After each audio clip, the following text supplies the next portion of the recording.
Good morning and assalamu alaikum to all of you. Hope you all are doing well. I'm your social studies teacher and this is the summary of chapter number 14 from history section, National Unity and Freedom Movements. First of all, we will discuss that what is national unity. National unity means when the citizens of a country live together peacefully and follow the rules and regulations of that country is called as national unity. National कहते हैं basically कौमी, unity means इत्तेहाद, यानी कि जब एक country के शहरी एक साथ पीसफुली रहें और वो उस कंट्री के रूल्स रेगुलेशंस को फॉलो करें, उसको हम कहते हैं national unity. And what is freedom movement? Freedom means independence, movement कहते हैं एक तहरीक को. So freedom movement it is an organised effort within a society जिसमें लोग क्या करते हैं, अपनी आज़ादी के लिए कोशिश करते हैं, स्ट्रगल करते हैं एंड प्रोमोट करते हैं in order to attain the independence based on social and political grounds. So after the fall of Mughal Empire, followed by the defeat in War of Independence, Muslim lost their power and status. As you know कि जो सब continent है, it was ruled by the Mughals from 1526 to 18th century. ठीक है. The Mughal Empire इसकी जो foundation है it was laid by Babur in 1526, फिर 1707 तक औरंगज़ेब का रूल था. आफ्टर 1707 आहिस्ता आहिस्ता से जो मुग़ल एम्परर्स थे they were not capable to run the whole empire of the subcontinent. आहिस्ता आहिस्ता से वो वीक होते जा रहे थे and because of their weakness Britishers जो थे उनको मौका मिल गया and they start participating in the politics or the government. As you know कि 16th century में ब्रिटिशर्स जो थे वो आए थे सब कॉन्टिनेंट में and they established here East India Company. When they established East India Company, उनका जो ट्रेड था सब कॉन्टिनेंट का उस पर उनका बहुत ज़्यादा होल्ड हो गया, कंट्रोल ज़्यादातर ट्रेड का उनके पास चला गया. And after that when they realize कि जो मुस्लिम रूलर्स हैं वो इतने वीक हो गए हैं कि वो हुकूमत नहीं चला सकते, so they start interfering in the politics. ठीक है, उन्होंने सियासत में और गवर्नमेंट में इंटरफेयर करना शुरू कर दिया था. तो आहिस्ता आहिस्ता करके 1858 तक ब्रिटिश ने फुल कंट्रोल सब कॉन्टिनेंट का ले लिया था. इसी दौरान 1857 में वॉर ऑफ इंडिपेंडेंस लड़ी गई थी. अब रीज़न क्या था? रीज़न वाज दैट कि ब्रिटिशर्स जो थे, ब्रिटिश की जो आर्मी थी सब कॉन्टिनेंट में उसमें मुस्लिम भी थे, हिंदूज़ भी थे, सिख भी थे, डिफरेंट कम्युनिटीज़ के लोग मिल बैठकर एक साथ रहते थे. अब क्या हुआ कि जो ब्रिटिश जो थे उन्होंने बुलेट्स इशू कर लिए थे. तो that bullets were made of fats of cow and pig. अब जो बुलेट्स काउ और पिग के फैट से बने थे, मुस्लिम्स एंड हिंदूज़ रिफ्यूज़ड कि we will not use these bullets, क्योंकि हिंदूज़ के लिए काउ एक सेक्रेट था और मुसलमानों के लिए पिग का जो फैट था, pig was unclean to Muslims, so they both refused to use that bullets, जिसकी वजह से उन्होंने वार स्टार्ट कर ली अगेंस्ट द ब्रिटिश. लेकिन ब्रिटिश जो थे they were in the large number, उनका कंट्रोल था, उनके पास पावर थी. So Muslim and Hindus they defeated in war of independence. War of independence was continued till 1858. ठीक है, 1 ईयर तक ये वॉर लड़ी गई थी. एंड आफ्टर दैट ब्रिटिश का जो होल्ड था वो पूरे सब कॉन्टिनेंट में 1857 के बाद और भी स्ट्रॉन्ग हो गया. All over the sub continent उनका कंट्रोल आ गया था. बिकॉज ऑफ दैट कंट्रोल मुसलमानों से एक तरफ तो पावर भी चली गई और उनका जो स्टेटस था वो भी ख़त्म हो गया. नाउ मुसलमान जो थे ना उनके पास पावर थी ना गवर्नमेंट थी, सो दे वर लेग बिहाइंड, वो बहुत पीछे रह गए.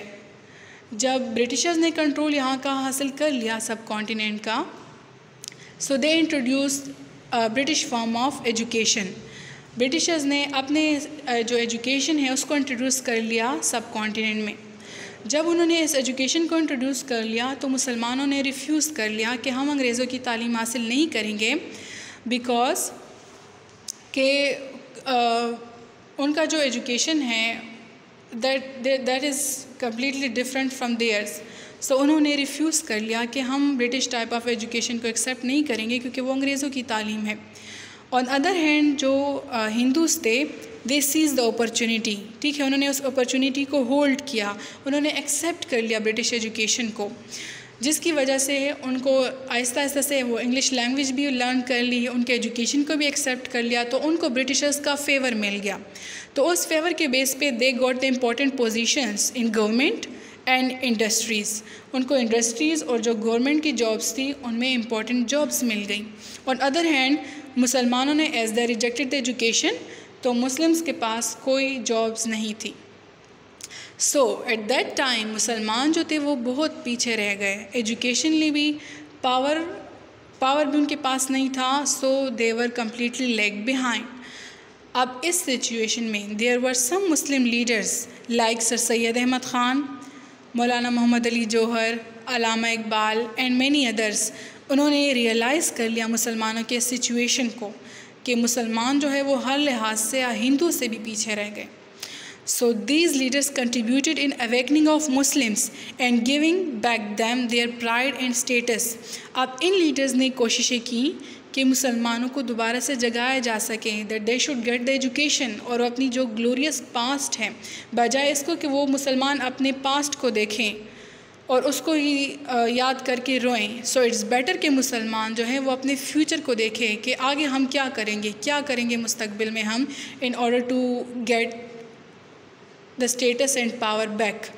तो उसके लिए मुसलमानों के जो लीडर्स थे, जो एजुकेटेड मुस्लिम्स थे, उन्होंने डिफरेंट टाइप्स की आइडियाज़ शेयर की और मुसलमानों को कंपेल किया that they should get the education first in order to gain the favor of Britishers. Among them, the first Muslim leader is Jamaluddin Afghani. Jamaluddin Afghani, he was born in 1838 and died in 1897. Jamaluddin Afghani was born in Iran and get his education from Afghanistan. He travelled widely through the Muslim world and Europe. बहुत ज़्यादा उन्होंने travelling की थी, जितनी भी मुस्लिम countries हैं उनमें भी और वेस्टर्न कंट्रीज़ में भी। Afghani believed that despite the traditional education, the Muslim needed to learn new technology and science. Jamaluddin Afghani जो थे वो बहुत प्रोग्रेसिव थे और बहुत लिबरल सोच के आदमी थे, ठीक है।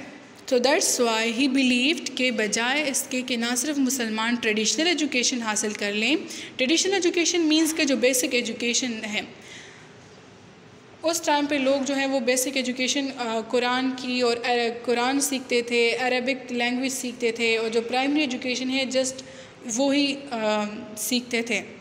सो ही बिलीव कि ना सिर्फ ट्रेडिशनल एजुकेशन बल्कि मुसलमानों को मॉडर्न जो एजुकेशन है उसको भी सीखना चाहिए, अगर वो चाहते हैं कि वो वेस्ट की तरफ से जो मुसलमानों को चैलेंजेस हैं उनको ओवरकम कर लें। So Muslims needed to learn new technology and science,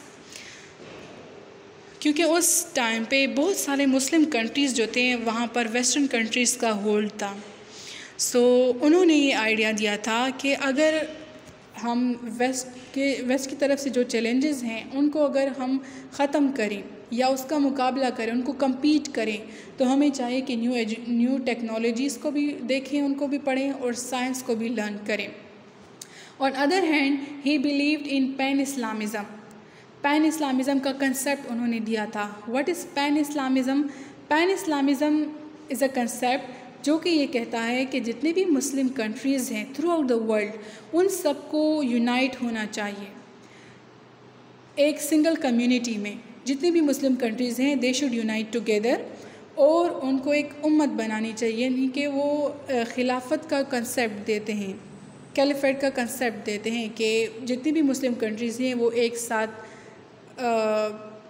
togetherly रहें और उनका एक लीडर हो, एक खलीफा हो। इसका कंसेप्ट उन्होंने दिया था मुसलमानों को।